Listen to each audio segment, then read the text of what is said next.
A lot of people might be wondering if you should get a DJI Pocket 3 or an iPhone 16 if you wanted to create content. So whether you're a food vlogger, a travel vlogger, or just somebody that films your content at home, this video is going to be for you. I will not only be comparing the image quality of both of the devices, but we'll also be looking at real life considerations such as being low key when vlogging in public, audio, battery life, and ease of use. Starting with image quality, both of these cameras have really great image quality when shooting video. Without getting too much into the specs of each of these devices, they both have a wide angle lens that you can use when you're shooting yourself vlogging. The colors, saturation, and overall video both look great right out of the camera. However, the DJI Pocket 3 just overall has a better look. It looks more closer to a mirrorless camera than the iPhone 16. And the DJI Pocket 3 easily allows you to get that cinematic look while filming. On the iPhone 16, while you can get some really awesome and great footage, I think that you do have to push and pull it a little bit further just to get it to look more cinematic. In this video, I'm going to try not too much to talk about using external software and external this and that.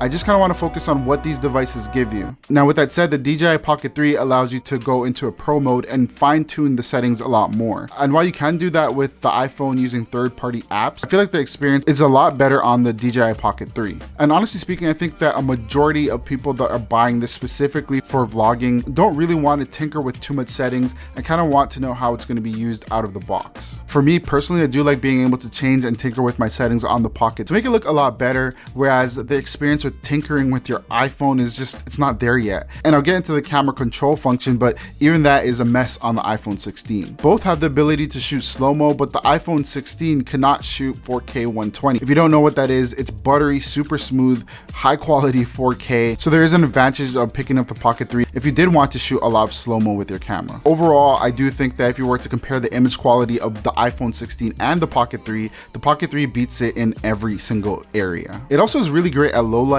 in comparison with the iPhone, which honestly sucks in low light. It's not the greatest camera to be using when the lighting is not that great. So I wouldn't even bother with the iPhone 16 if I was shooting mostly in dark environments. I just want to get in a word from today's sponsor, ESR. ESR is the #1 MagSafe brand, and they have a ton of useful MagSafe accessories. One of them is whatever I use whenever my battery dies, whenever I'm out vlogging, and that's the Qi 2 MagSafe battery pack.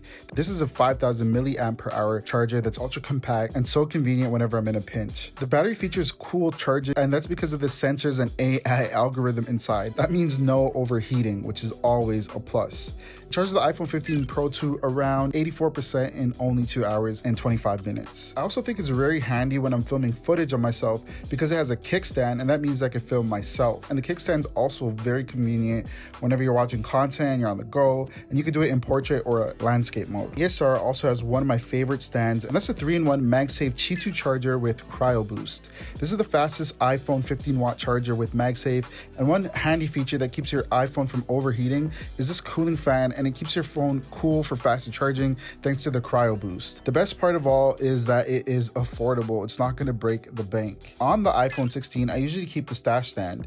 You can choose from a bunch of different options like the soft case for being ultra minimal, a tough case for that ultimate protection, or the hybrid for a bit of both.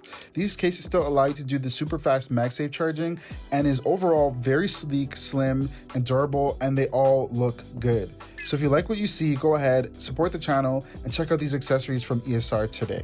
All right, like I said, I don't want to focus too much on video quality. I feel like there are a lot of things that go into vlogging that might impact your purchase of it. So let's go ahead and talk about those other things, starting with vlogging in public / discretion. If you're like me, it can be a little bit scary to be vlogging in public. I think that there's something like unnatural about talking into a camera in public space when people can see you and are actually looking at you. Personally, I'm a little bit more introverted, so I find it really hard to do that. But with the DJI Pocket 3, it's small and compact. I found that it doesn't really grab people's attention too much. They don't know what it is. Sometimes if you're holding it and looking down, they kind of think that you're looking at your iPhone. Whereas if you have an iPhone camera and you have to kind of hold it out at a certain angle, so being able to use the DJI Pocket 3 at a low angle, and a lot of people just really don't know what I'm doing, it's a plus. When I'm having my phone out, I just feel like it attracts way too much attention, and in turn that, cautiousness kind of shows up in your footage when you're filming. I've been walking around downtown filming with the DJI Pocket 3 and vlogging,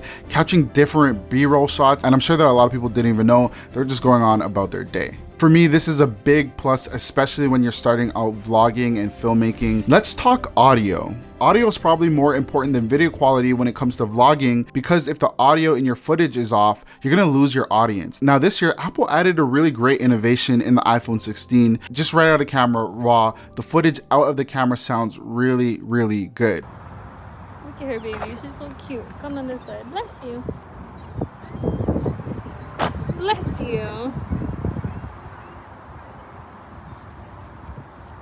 They added in studio quality mics, which means that this is really good if you're doing a lot of voiceover work. But Apple also uses AI and machine learning to improve your audio. So after you film the video, you can actually go back and change the audio settings. There are 3 modes besides the default, and that's in frame, studio, and cinematic. All 3 make the sound coming out of your phone sound a lot better, but audio is not a weakness on the DJI Pocket 3. If you get the creator combo, then you're gonna get the DJI Mic too. And that's this what I have in my hands here. This is a little device that you kind of clip onto your shirt and you connect it with the Osmo Pocket 3. You can also connect it with your iPhone, by the way. It's very seamless and very intuitive when you're using it. In fact, I actually like the quality out of the DJI Mic 2 better than the spatial audio of the iPhone 16. Also, one thing that I should mention, with this, I can literally walk around far from the camera and be able to record audio, and I don't need to step right in front of it. So that gives you a little bit more creativity when shooting your content. Let's talk about battery life. Now, the iPhone 16 has way better battery life than the DJI Pocket 3. That is because the iPhone 16 is a bigger device, so Apple was able to pack in a bigger battery into this phone. And I personally found that when using the camera all day, this thing drains super quick. If you combine that with using the phone for other things, then you might be in a pinch sometimes when you want to record and the iPhone is dead. Whereas the DJI Pocket 3, it's dedicated to being a camera. So when you're using it for that 2 hours, you're only using it really to film content, maybe take pictures, but in general, you're using it to film. If you want 2 hours of shooting, you can get that out of the DJI Pocket 3. Whereas if you want 2 hours of shooting from the iPhone 16, you're competing using the camera with everything else that you use with the phone. The other thing is, on the DJI, it has super fast charging. Really, you just need to plug it in for like 15 minutes and this thing is gonna charge up really quick. And yeah, that brings me to the final point of the video, and that's ease of use. Overall, the DJI Pocket 3 is just an easier camera to use when you're on the go. First of all, the size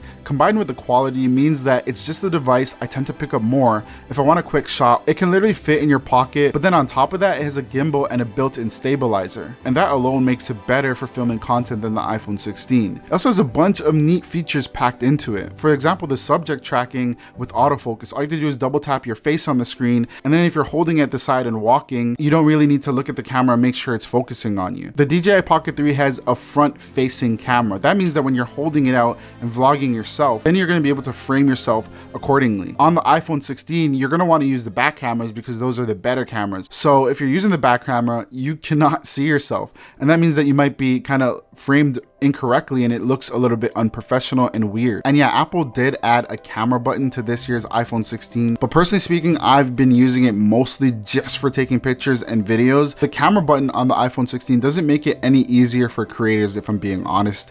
It's more like Dynamic Island, where it's a nice feature to have, but I don't know, a lot of people are not going to use it that much. Guessing that you're getting an idea of which one I think is way better for vlogging or creating content in 2024. The Osmo Pocket 3 is cheaper than the iPhone, yet provides so much more when it comes to camera quality, being less obnoxious in public, and audio. And if you already have a newer iPhone, there's no point of upgrading to the iPhone 16 because it's just not full-fledged yet. So if you are choosing between the two, I wouldn't recommend getting the iPhone 16 over the Pocket 3. Do you actually like the convenience of the iPhone 16? I'm responding to all comments, so drop them below and make sure to give the video a thumbs up and subscribe if you like the video. Thanks so much. I'll see you in the next one.